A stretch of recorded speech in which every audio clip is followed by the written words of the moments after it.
Hello Rimi bagger बंधु बान्धवी सकल केमन आछो आशा करी भालो आछो। अनेक दिन पर तुम्हारे सामने रेसिपि निये चले आसलाम मागुर माछेर। तो अनेकेई मागुर माछ रान्ना करे खाओ, आमी किभाबे रान्ना करे खाई सेटाई तुम्हारे सामने शेयर करते चलेछि। और एकदम मशला देबो ना, मशला छाड़ा रान्नाटा करब। तो प्रथम थेके शेष अब्दि भिडियोटा देखते थाको। तो शरीर दुर्बल होले डाक्तारे बोले जे मागुर माछेर झोल खेते बोले। আমরা কি করি মাগুর মাছ রান্না করার সময় অনেক মশলাপাতি দিয়ে মাগুর মাছের 12টা বাজিয়ে ফেলি, কিন্তু আমাদের দোষে শরীরের শক্তি তো হয়ই না, উল্টে আরও শরীর খারাপ করে ফেলি। কারণ গ্যাসের প্রবলেমে অনেকে ভুগে, মশলাপাতি বেশি পড়ার জন্য, তেল মশলা বেশি দিয়ে রান্না করার জন্য উল্টে শরীরে বেশি ক্ষতি হয়। তো কিভাবে আমি মশলা ছাড়া মাগুর মাছের রেসিপিটা করি তোমরা সম্পূর্ণ ভিডিওটা দেখতে থাকো। আর যদি আমার রিমি ব্লগে নতুন এসে থাকো তাহলে চ্যানেলটা সাবস্ক্রাইব করে রেখো আর পাশে থাকা বেল নোটিফিকেশনটা অল করে রেখো। তাহলে কি হবে, আমার চ্যানেলের অল নোটিফিকেশনগুলো তোমাদের মোবাইলের সঙ্গে সঙ্গে চলে যাবে আর তোমরাও সঙ্গে সঙ্গে দেখতে পারবে। তো সম্পূর্ণ ভিডিওটা দেখতে থাকো কিভাবে আমি মাগুর মাছের ঝোলটা করে ফেলি। তোমরা আমাকে অনেক কমেন্ট করছো হাঁসের গলা কাটা ভিডিও চাই, মুরগি কাটিং চাই, কিন্তু অলরেডি আমি অনেকগুলো মুরগি কাটিং ভিডিও আপলোড করে ফেলেছি, তোমরা দেখে নিতে পারো। আর হাঁসের গলা কাটা ভিডিও তোমাদেরকে আরও একটা ভিডিওতে আমি বলে দিয়েছি, আমাদের বাড়িতে হাঁস একদমই খাওয়া হয় না, তার জন্য তোমাদেরকে আমি হাঁসের গলা কাটা ভিডিও দেখাতে পাচ্ছি না। অনেক খারাপ লাগছে, তোমাদের কথা রাখতে পারছি না। তো চেষ্টা করব আনার জন্য। যেভাবে আমাকে সাপোর্ট করছো মুরগি কাটিং ভিডিওতে, তোমরা আমার অন্যান্য ভিডিওতে এরকম সাপোর্ট করো, ভিডিওগুলো দেখো, লাইক করো, কমেন্ট করো। তো তোমাদের কাছে একটাই অনুরোধ যে আমার সবগুলো ভিডিও তোমরা দেখো, লাইক করো, এটাই তোমাদের কাছে চাওয়ার। তো সম্পূর্ণ ভিডিও ওয়াচ করো কিন্তু।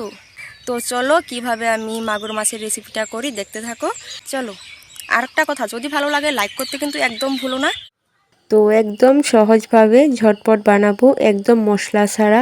প্রথম থেকে শেষ অবধি ভিডিওটা দেখতে থাকো। দেখো এখানে মাগুর মাছ এনেছিল, আমি জিতিয়ে রেখেছিলাম, তারপর জলটা সেঁকে নিলাম। সবগুলো রান্না করব না, কয়েকটি রান্না করব। তো ঢেলে নিলাম গামলিতে, দেখতে পাচ্ছ সবগুলো জ্যান্ত রয়েছে। মাগুর মাছটা অনেক উপকারী শরীরের জন্য। তো দেখো কিভাবে মাছগুলো খেলা করছে, অনেক ভালো লাগছে। আমি অনেক টাইম ধরে মাছগুলো দেখছিলাম। তো মাছগুলো এবারে আমি কেটে নিয়ে চলে আসি। তো বন্ধুরা দেখো মাছগুলো কেটে ধুয়ে তারপর তোমাদের সামনে নিয়ে চলে আসলাম। তাহলে একদম রান্নার কাছে চলে যাচ্ছি, দেখতে থাকো সম্পূর্ণ ভিডিওটা। তো ফ্রেন্ডস একদম রান্নাঘরে চলে আসলাম। দেখতে পাচ্ছ মাছগুলো কেটে নিয়েছি, এবার নুন হলুদ দিয়ে অল্প ভেজে নেব, সামান্য অল্প ফ্রাই করে নেব।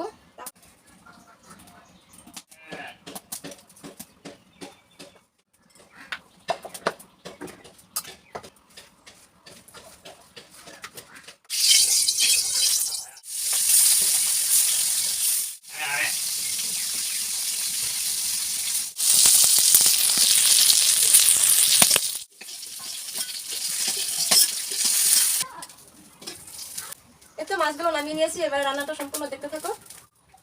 তো আমি আলু আর টমেটো দিয়ে রান্নাটা করব। দেখো এখানে আলু কেটে নিয়েছি, টমেটো কেটে নিয়েছি আর কয়েকটি কাঁচা লঙ্কা ছিঁড়ে নিয়েছি। তো মাছ ভাজা কড়াইতে আমি আর অল্প তেল দিয়ে ভালো মতো তেলটা গরম করে নিয়েছি। তারপর দিয়ে দিলাম কয়েকটি জিরে, গোটো জিরে আর কয়েকটি রাঁধুনি, আর চিড়ে রেখেছিলাম কাঁচা লঙ্কা, ওগুলো ভালো মতো অল্প লাড়াটা দিয়ে দিলাম। তারপর ঢেলে দিলাম টমেটো আর আলুগুলো।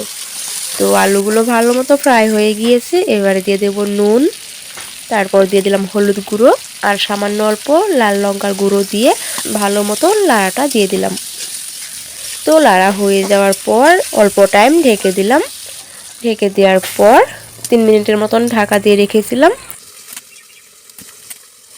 তো ঢাকা খুলে নিলাম, আবারও ভালো মতো নাড়িয়ে নিয়েছি।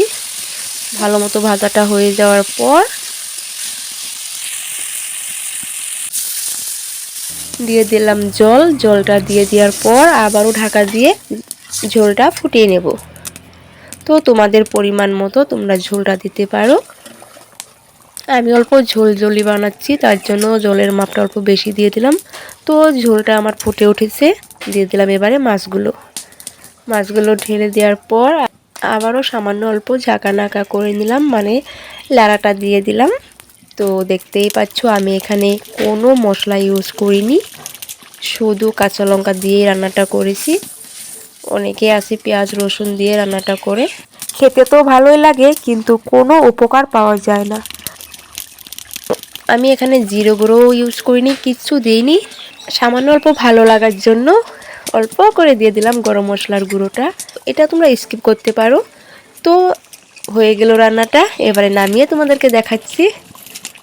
দেখো, কে বলবে পেঁয়াজ রসুন ছাড়া আর মশলা ছাড়া রান্নাটা করেছি। দেখতে পাচ্ছ এতটা সুন্দর হয়েছে, কি বলবো তোমাদেরকে। আমি নিজে রান্না করে নিজেই বলছি, কেউ বলতে পারবে না যে এখানে পেঁয়াজ রসুন বা মশলা ছাড়া রান্নাটা করেছি। তো তোমাদের কেমন লাগলো তো অবশ্যই কমেন্টে জানাতে ভুলো না। তো আজকের জন্য এই পর্যন্তই, দেখা হচ্ছে নেক্সট ভিডিওতে। আর আমার তরফ থেকে একটাই অনুরোধ রইল যে আমার বন্ধুরা আমাকে লাইক সাবস্ক্রাইব করে আমাকে উপরের দিকে নিয়ে যাওয়ার সাহায্য করবে। তো আমার রিমি ব্লকের সদস্যগুলোকে বলছি, তোমরা সবসময় আমার পাশে এভাবে থাকবে তো।